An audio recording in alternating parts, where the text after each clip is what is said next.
greetings from Vydehi Cancer Center. I'm Dr. Hemant, a surgical oncologist at Vydehi Cancer Center. This is a part of Vydehi Hospital, Whitefield, Bengaluru. Today, as a part of musculoskeletal oncology series, we are in talk with Dr. Hiranya Kumar, professor and head of orthopedics and Ortho Oncology. I will be specifically asking him a couple of questions related to Ortho Oncology, which is his special area of interest. Hello, sir. Hello, Hemant. Thank you for your nice introduction. So first of all, sir, let's start out with asking how frequently do you see primary tumors of the bone? How frequent is it in your practice? See, I've been in Vydehi since almost 18 years. Number of cases we are diagnosing, the number of patients coming to the hospital, it has definitely increased. So we are seeing more than 50 to 60 cases. Mainly I'm talking about sarcomas. Then there are aggressive benign lesions like GCT, which we do sometimes limb salvage surgeries with megaprocess. Definitely the number of patients whom we are diagnosing or patients coming with sarcomas or aggressive bone lesions, metastatic bone lesions, which requires limb salvage processes has definitely increased. In my practice, in the cancer center, which I am associated from long time, the numbers definitely has increased, and I think as a department, as a institution, we have grown. We giving a very quality service, which is attracting patients not only from Karnataka, outside Karnataka, even some countries outside India also we are getting cases. That's good to know, sir.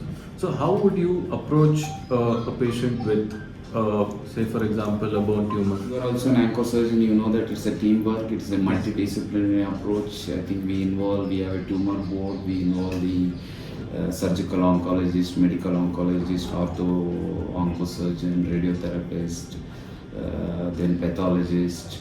It's a teamwork.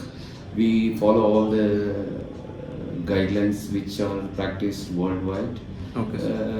We involve and take a call and decide on the treatment. See that the time to treatment from diagnosis is not affected, so that the prognosis for the patient is good, so that we can this one. So it's a teamwork. We evaluate the patient, see that we come to the diagnosis as early as possible. Sit with the tumor board, plan accordingly. Plan adjuvant therapy and post-surgery treatment, either radiotherapy or chemotherapy. That's the way we approach, following the oncological guidelines for tumor cases. So typically when you see a patient with bone tumors, what would be the first thing you do? Would it be a biopsy, or would you order a separate imaging and then it would follow by a biopsy? Who would do the biopsy? Would it be under, say for example, X-ray guidance, or would you do a open biopsy specifically? See, we try to first evaluate the patient, to do all the investigations. Then biopsy is the most important thing. Yes. Without biopsy, I think we cannot come to a conclusion. As we all know that most of the tumors, we have to think it is a malignant until otherwise it is proved. So that is this one.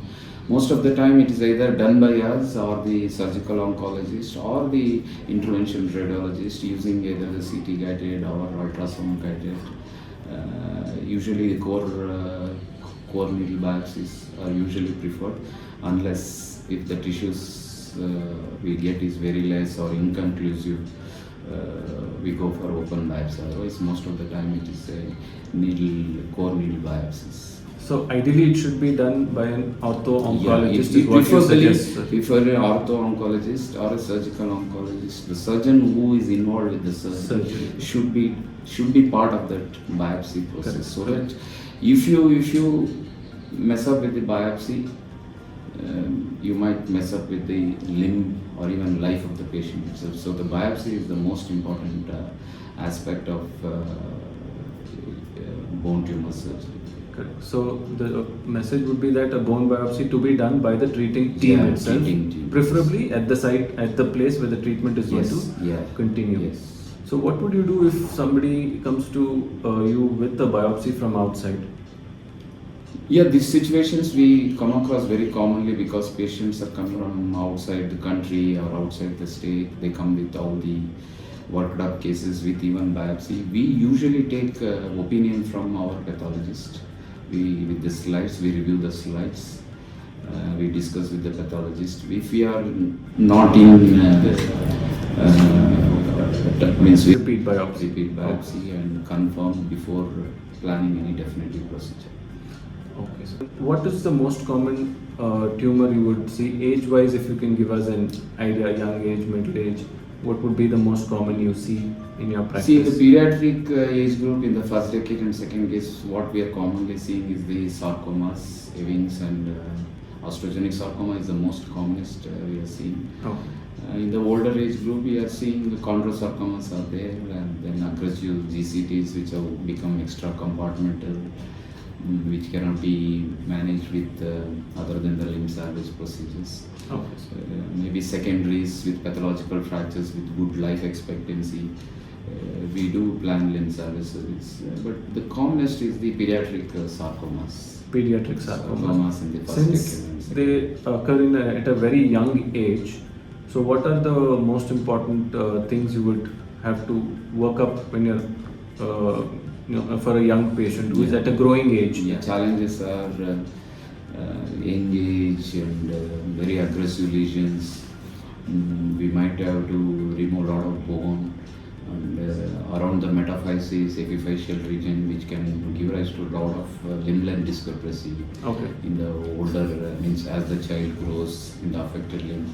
So what we have these expandable processes. As the child grows, we can get an estimate of what is the amount of growth remaining in that child using various growth charts. We have what is known as invasive and non-invasive expandable processes. Okay.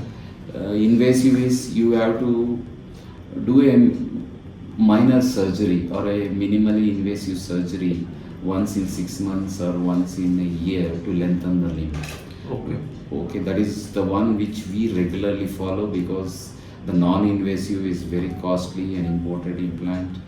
Here, by using electromagnetic field, you can make the patient sit in that electromagnetic chamber for an hour to 2 hours. With this electromagnetic field, the process expands.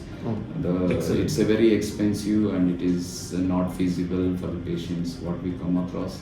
But the commonest is a minimally invasive. In a year, we can lengthen 1 centimeter, 2 centimeter, depending upon the opposite. Yeah. So now these expandable processes are coming quite commonly, and in India, so many companies, industries have come up with producing high quality tumor processes at a reasonable price. I think many of the patients, especially children, are getting benefited who are not affordable for the imported costly implants like Stanmore or Motars or GMRS from Stryker. These are all very costly, non-affordable. Okay. So I think expandable process has become a common for pediatric sarcomas where we expect at least more than 6 centimeter expected growth is still remaining. Patients who are just expected growth is another 2 or 3 centimeters, we usually manage with the standard processes. So as I understand, salvaging a child with a sarcoma of the bone is the present norm. Yes. So what are your rates of limb salvage surgery at Vydehi Cancer Center? See, we are almost 100%. Very rarely we advise. Excellent. We very rarely advise amputations. I won't think of amputations at all. Okay. Even in the worst case scenarios, we attempt to save the limb. Especially, see the common contraindications for limb salvage surgery with any limb salvage surgery other than even mega processes, the infections, fungating masses, pathological fractures, neurovascular entrapment of vessels are stuck in the tumor mass. These are contraindications for limb salvage surgeries. But most of the time we make an attempt. See that whenever it is possible we give. Very rarely, maybe in my 15, 16 years practice with part of the Vydehi Cancer Center. We very rarely 1 or 2 cases might have That's an excellent rate gone of for limb amputations. We always try to save the limb. That is because of pediatric age or even matter order also.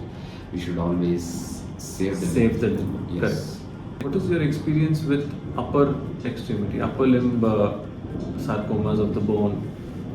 Yes, we have seen some of the upper extremity, especially younger age group, 7-8 years. We have done some of the limb salvage procedures, maybe not the processes because of this one we have done some passive spacer using fibular graft and orthodesis.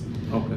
But for usually adult, this one we have replaced the proximal humerus or reverse shoulder arthroplasty, all types of shoulder resections. We have not gone for amputation even in upper limbs.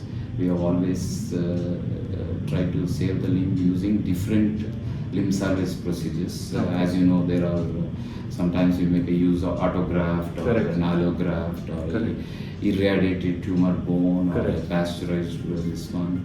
So this all we have tried, but usually adults in upper limb we don't get such a small pediatric processes. So we usually go grafts, fix the bone. Later, once the child grows, maybe there is always an option for giving in processes at a later age. And what are the outcomes of this limb salvage? So we salvage the limb. How are the children? How do they fare through the rest of their life? Are they able to walk, play?